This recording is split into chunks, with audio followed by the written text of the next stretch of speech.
अस्सलामुअलैकुम वरहमतुल्लाहि वबरकातुहू। अल्लाह तबारक व तआला दे सोहने ते बबरकत नाम तो शुरू करना जिहड़ा तमाम जहाना दा मालिक है। ते बेलियो ते सजनों की हाल चाल है थोड़ा।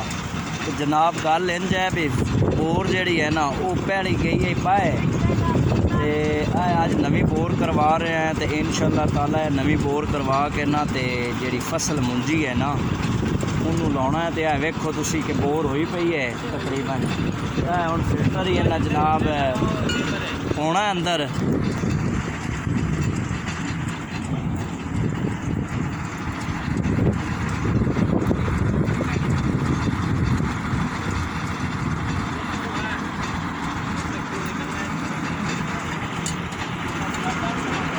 उस्ताद जी कितनी बोर की है? 160 फुट। कितने टाइम में हो गई है? 4 घंटे या जरा हम फिल्टर अंदर पाना है इधर तो कितना टाइम लगना है? 1 घंटा लगना।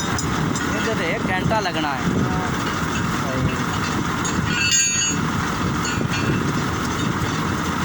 पानी ये बोर चंगा देसी ना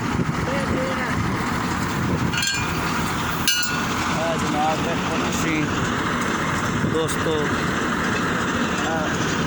पहले पता की होंदा सी, पहले बोर होंदी है दूसरी हथ वाली, लेकिन हुण जदीद दौर होने की वजह तो ना हुण मशीनी काम आ गया। तो मशीन के जरिए जनाब इन्हें बोर की है। तो बोर 4 घंटिया इन्हें कर ली है।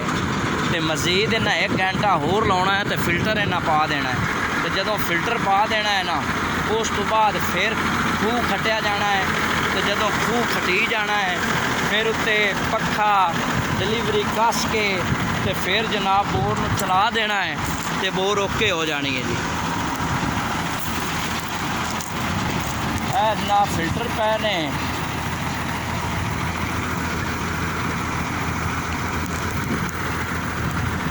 यह बजरी कदन पानी है जी?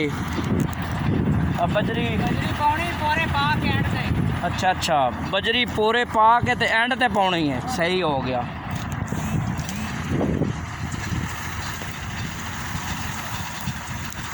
जनाब ना दोस्तों गल है भी जिमीदारा जड़ा है ना हुण बड़ा औखा हो गया है। तो बड़े मसले मसाइल हो गए ने। महंगाई बड़ी हो गई है, तेल बड़ा महंगा हो गया है, बिजली महंगी हो गई है।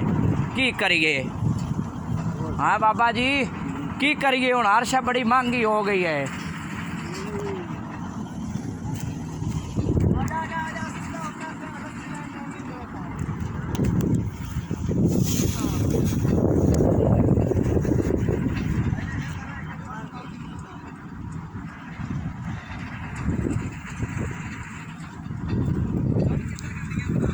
ये जनाब हुण तुसीं खूह दा जिहड़ा है ना कसमाना करिए।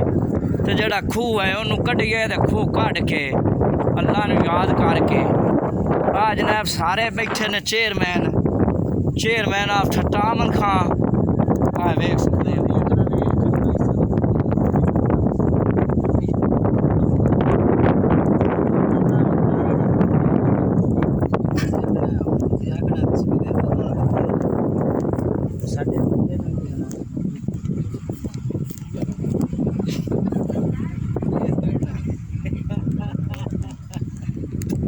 नहीं खूह ताण वे गफार ही कढ़ना है। असूली तौर पर तो वेख्या जाए हुण वेखो की बनता है।